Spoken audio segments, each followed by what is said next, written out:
Meta vient de décider de bannir les médias d'État russes d'Instagram, Facebook et WhatsApp. Une décision audacieuse qui soulève des questions importantes en droit sur la balance des intérêts entre liberté d'expression, propagande et ingérence étrangère à l'aune du droit international. Allez, je vous explique. Déjà, soulignons que dans un État démocratique, la liberté d'expression doit être protégée. Comme le précise l'article 19 de la Déclaration universelle des droits de l'homme, tout individu a droit à la liberté d'opinion et d'expression, ce qui implique le droit de ne pas être inquiété pour ses opinions et celui de chercher, de recevoir et de répandre sans considération de frontières l'information et les idées par quelque moyen d'expression que ce soit. Toutefois, ce principe supporte la tempérance car il n'est pas absolu. Il peut être soumis à des restrictions, notamment lorsque l'expression est de nature haineuse, violente ou manipulatrice. Cela nous amène à nous interroger sur la propagande et son rôle dans le paysage médiatique moderne. En effet, la propagande se comprend comme une action exercée sur l'opinion pour appuyer certaines idées, généralement de nature politique et partisane. On est dans de l'endoctrinement qui pourrait même être sectaire. RT, anciennement connu sous le nom de Russia Today, a été accusé d'être un organe de propagande du Kremlin, utilisé pour influencer l'opinion publique mondiale en faveur des intérêts russes.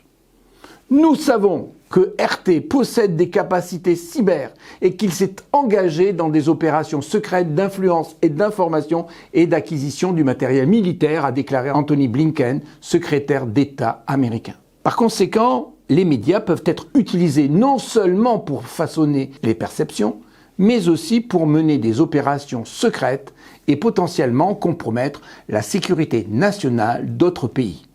Ils peuvent aussi être des instruments d'endoctrinement et de manipulation. L'interdiction de Meta soulève des questions sur l'ingérence étrangère et la souveraineté de l'information. Les médias d'État russes ont été accusés de s'immiscer dans les affaires intérieures d'autres pays, notamment en diffusant de fausses informations et en influençant les élections. La décision de Meta peut être considérée comme une tentative de protéger l'intégrité des processus démocratiques et de contrer les efforts visant à manipuler l'opinion publique.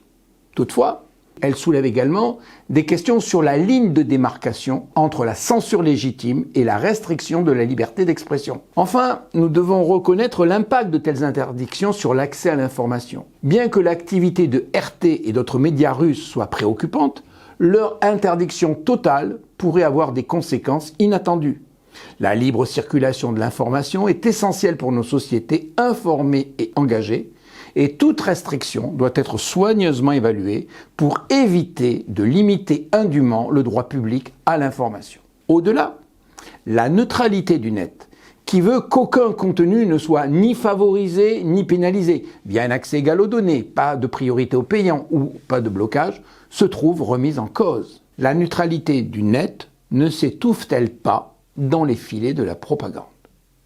Il est nécessaire pour nous, en tant que professionnels du droit, de continuer à défendre la liberté d'expression, à protéger les individus et les nations de la propagande et de l'ingérence malveillante et à promouvoir l'accès à une information diversifiée et fiable.